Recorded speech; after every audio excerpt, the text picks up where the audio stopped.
Tahukah Anda pemerintah Provinsi Bali baru saja menyelesaikan dokumen KLHS RPJMD Provinsi Bali tahun 2025 hingga 2029. Dokumen ini akan diintegrasikan ke dalam RPJMD Provinsi Bali yang akan menjadi panduan pembangunan Provinsi Bali selama 5 tahun ke depan. Penasaran apa saja isinya? Yuk, kita bahas bersama.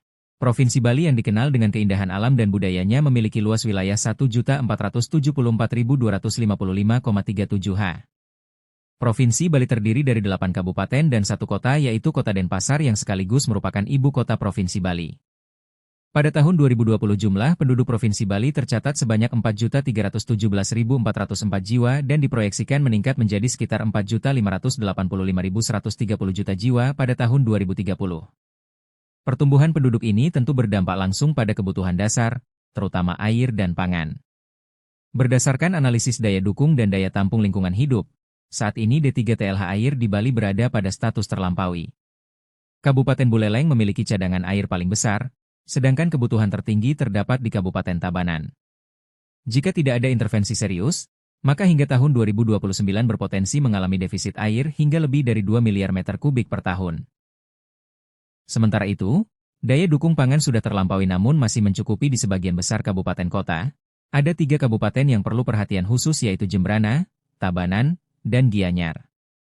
Dalam hal jasa ekosistem, sebagian besar wilayah Bali memiliki jasa ekosistem kategori sedang, baik untuk penyedia air bersih maupun pangan. Namun, yang cukup menggembirakan adalah keberadaan jasa pendukung keanekaragaman hayati, di mana sekitar 44% wilayah Bali dikategorikan dalam kelas tinggi dan sangat tinggi. Risiko bencana juga menjadi tantangan penting di Provinsi Bali. Berbagai potensi bencana seperti banjir, tanah longsor, gempa bumi, letusan gunung berapi, hingga abrasi pantai.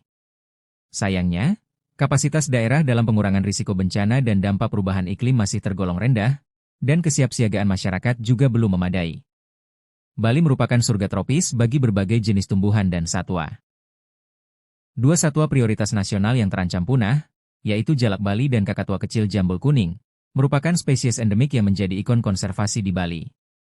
Namun, tekanan akibat alih fungsi lahan dan perburuan liar menyebabkan penurunan populasi yang signifikan. Selain itu, potensi ekosistem pesisir seperti mangrove, lamun, dan terumbu karang belum dilakukan konservasi secara optimal serta sumber daya genetik lokal belum terdata secara menyeluruh. Secara ekonomi, Bali masih sangat bergantung pada sektor pariwisata dan pendukungnya.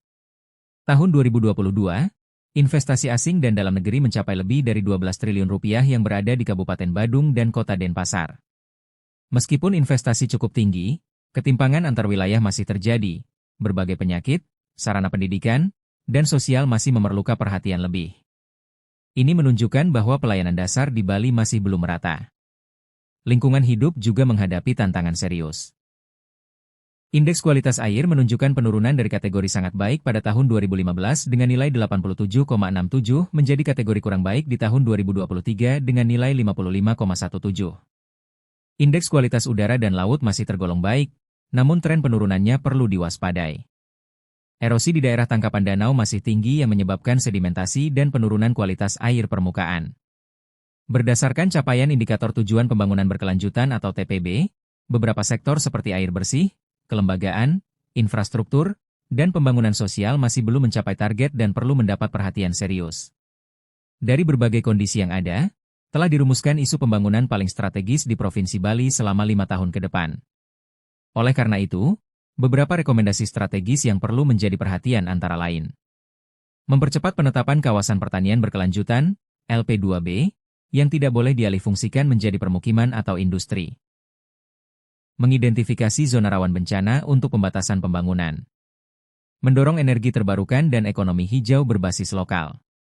Meningkatkan pendidikan, layanan kesehatan, dan perlindungan sosial yang inklusif. Serta memperkuat penegakan hukum terhadap berbagai pelanggaran lingkungan hidup dan kehutanan.